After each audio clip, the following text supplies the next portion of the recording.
Guys and girls, of course, let me introduce you to Mark Stones. There is the prominent surfboard and windsurf shaper in the Australian West Coast. He's been shaping for over 30 years now. Since '82, I started surfboards, And I started sailboards about 15 years ago, I think. Wow. And he was kind enough to give us some time to discuss a little bit of technical details. So we'll go straight on into the technical details. Thank you. Well, sort of similar stuff. The new stuff we're doing at the moment has been the more narrow tail one, like that one. Right. That's more the down the line sort of boards. Right. For good waves, big waves. Does it come with a V or double concave? Yeah, it's got V double concave. Bottoms are pretty similar all the time. I keep that pretty constant. I just find that the most efficient and stuff. This one's a thruster. It can still work as a quad and stuff like that, but we haven't bothered trying it that way. That one there is just a quad. This is an 80, you said, right? Yeah, that's an 80 litre. So the guy had a Fanatic from about 8 years ago and stuff. So some of the things were pretty similar to whereabouts I was putting the stuff. So that was a little blend between the two boards of one of my quads and his board. So we ended up with that one. That's the Ultra Cody thing. So that's a very symmetrical sort of board. So that's a little bit good for onshore, side shore, a really good all-rounder sort of pin sort of stuff. That's just good in Europe or good here. It's just a good all-rounder. This one is good when it gets really extreme. That one feels really good. How about the rocker line? Do you push a lot on the rocker? Like you give it a lot Basically, what I do is, it depends on the quad. You don't have to have as much tail kick. Depends on the length. Everything falls down to where your foot strap is off the tail. Right. So if you have your foot strap is set up like this, then you tend to have more kick. If it's a chop, like on these sort of boards here, where it's closer to the tail on that, you don't tend to have as much. And these boards pivot on here and here, right, sort of thing. Whereabouts a thruster will pivot in the middle. Right. So you don't need sort of as much rock on stuff. And what does it change windsurfing wise if you have the strap more aft or more to the back? Well, basically you control more. What we're really doing is just cutting the tail off. Right. Okay, and changing things. So you cut that off. And you think, how do I get that lift back so you go a little bit wider, a little bit bigger fins and stuff like that. So it's a little bit like a puzzle. You take a piece off and then you fit it in somewhere else, because it's all about that pressure when you're sailing, you're getting enough lift and stuff like that. Right. So, but yeah, when you look at a lot of boards now, the most important probably thing is to look where the foot strap is. And when I set up my boards, my rear foot strap, there's no adjustment, no movement, because all the fins are set exactly to work as the steering wheel. So if there's any adjustment, it's only with the front foot sort of thing. Because if you can start putting your strap up here or up here, messes up all the fin systems. So that means your fins have to go up and down too. So that's where a lot of confusion happens, I think. So keep that central, that locked in, that's your steering wheel, and then your front foot for how comfortable. Generally you want to get people to stand as wide as you can. With the legs. How much do the legs are supposed to spread? That's another question I always had. I'm not sure. Yeah. Well, see, a lot of people probably slow themselves, so they sail right. Yeah, right. Yeah. And have their tippy toes here and stuff. And basically, when they're bending their foot, the whole foot bends in half before the board does. But what you want is it nice and deep. So as soon as you lift the foot, the whole board goes. Right. So that's really, really important. If you're on a board and somebody only has their feet back here on straps, it's waste of time, because they're never going to really turn a board. Right. So they're always going to be turning like this, and not getting things on the rail and stuff. Rail to rail there's certain rules. Yeah, you got to tell them, well, just got to man up and get your feet in a bit deeper, because that gives you grip, that gets you to that rail, and that helps you lean over and dig that. But if you're standing on this side of the board, how are you physically going to get that properly? So, Mark, can I ask you something? Well, the real difference. I mean, can you actually sell a production board in conditions like Western Australia, like here now? Can we feel? Would you be able to sail a standard production board? Like I'm selling a production Goya quad. Yeah. What would be the difference with a custom? I mean. Well, that without mentioning the difference with my boards is there is a smoother ride because of the construction. Because the boards are made, I could say so light, but they try and make them as light as possible, which means they have to get very, very stiff, because everything on the outside has to be so strong on that. What happens is you get a bang on the bottom, comes straight through the deck. So there's no real flex in the boards. Okay? Right. So even though my boards are a sandwich construction, top and bottom, and that sort of stuff, Stiff, they have huh? a bit more smoothness with them, so they're not bouncing around. It's not as aggressive. So you actually feel more connected. It's a bit like riding a tough light surfboard compared to a polyester flex surfboard, and that comfort and that spring that you get in it more. And anything related to the shapes? I mean, the fact that it's a standard board, like it's a production board, does it imply that the shape, that the rocker line, stuff like that, is more geared towards European conditions or standard conditions? Maybe, like I run a straight edge on the bottom and I have a look. Basically, my boards are set up so there's a planing area between the feet. That means you sail very level-footed. The rest of it is kick all the way because I want it to fit into a wave, go up and down. But it's the efficiency of sailing. You can always flatten it out more. Nowadays, because the old single fins, they couldn't really get away with a tail rocker because it wouldn't allow you to get upwind. Right. Now we've got multi-fins, you've got more points. You need 2 points to lean on to get upwind. So Right. when it was a single fin, you had the flat rocker and the fin and push to go upwind. But now we've got So extra you need fins on there. you need a bit We can of get rails, away no? with more rocker. Right.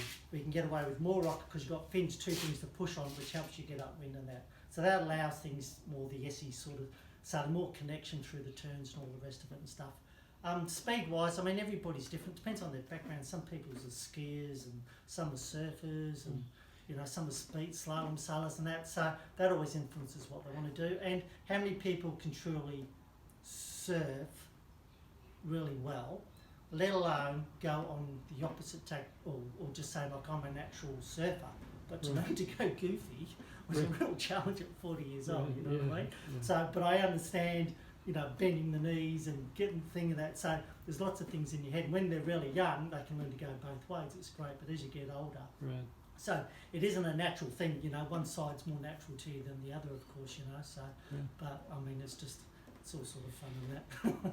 Mark, you began as a surfboard shaper, right? So anything that you got from surfing into windsurfing? Oh, everything. Everything. I did a huge apprenticeship till I was 20 years building surfboards to start building sailboards. I always had that apprenticeship behind me. And the best thing was I wasn't influenced from the past stuff either.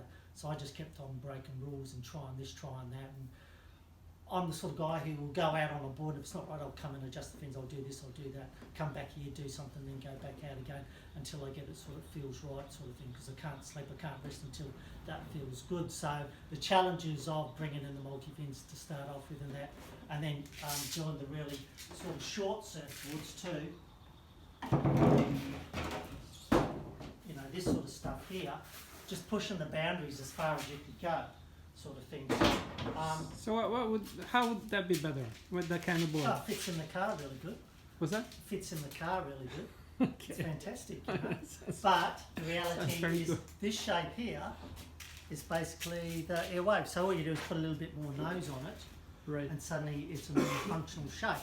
But that was just to see how far can you go, how short can you go. Right. Sort of thing, all right? Okay. But the problem is that scares everybody. It scares people.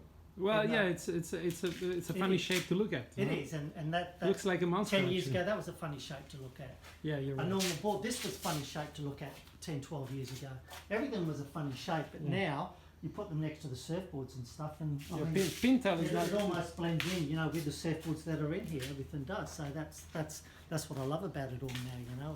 Okay. It's great. Who was the first to come out with the quad?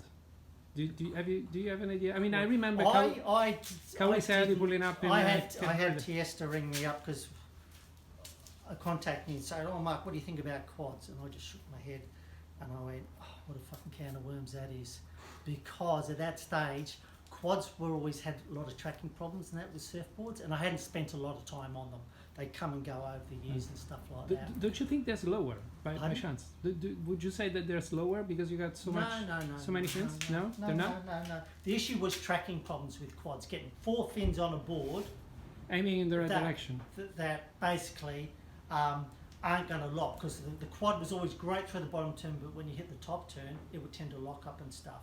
But what I ended up working out was that basically, instead of having these fins so far back here, I actually brought them up, and it becomes a team of fins. So that's a team, and that's a team.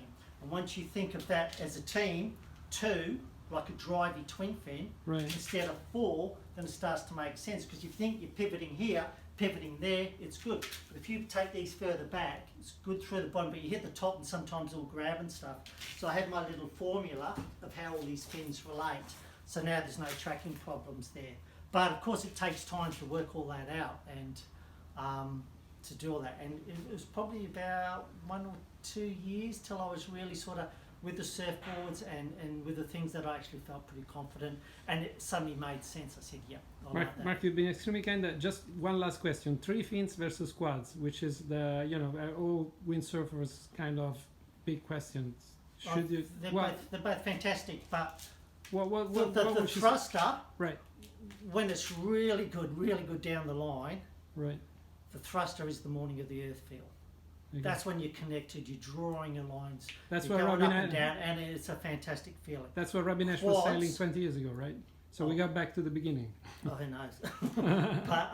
But the quad, it can be a bit more playful. It can be a little bit snappier and stuff.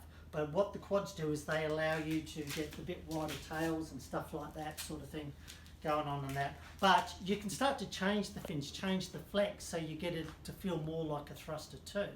But I mean, how many people have the ability to go and play around with the fins and adjust their fins and move things around and stuff? So if I'm set a goal to do something, I can work towards that sort of thing, So, but there's no wrong or right. I mean, single fin, a lot of people could jump out with single fin now and have an absolute ball as well, sort of thing. It would just be fun. It would be that, and it's a little bit of that technique. But I think the best thing about the boards Somebody now like is, Scott McCasher, for instance. what's that? Scott McCasher, wasn't he riding single fin for a long time? Oh, everybody was. I mean, and I remember when we first did the multi-fins boards, because it was different, they all freaked out. Really? But after sailing on them for a month, then they got used to it. This word, I was the last one on the movement, to be honest. this word I used to hear all the time was drag, drag, Yeah. drag. Since there was a mud fins, it's all disappeared. Oh, it's gone. Ooh, ooh. And purely it was just because it was a different feeling, a slightly different feeling. Yeah, it goes And how dare somebody come along and challenge what we've been doing for 20 years? And it goes so much better upwind. I mean, it gets you back on the wave that's so much faster. And wait until people actually start the G10 fins are rubbish, and they work out that they get the flex in the fins a lot better. Okay. So a little bit of marketing for you. We've been discussing all these jewels that you got in the shop. What do people need to do to order something from you? Just contact me on my Facebook page. I'm not very good business-wise. Okay. It's more pretty personal, so it's sort of one-on-one, each person, stuff like that. So it's not. So it's not like click and buy. you ship anywhere in the world. I ship fins anywhere in the world. It's too hard to send boards. It's just too complicated, and I sort of have enough work here and stuff like that. So people have to come and yeah, well, they can buy one through Starboard. So I have boards in those sort of lines that we're happy with and stuff too. So yeah.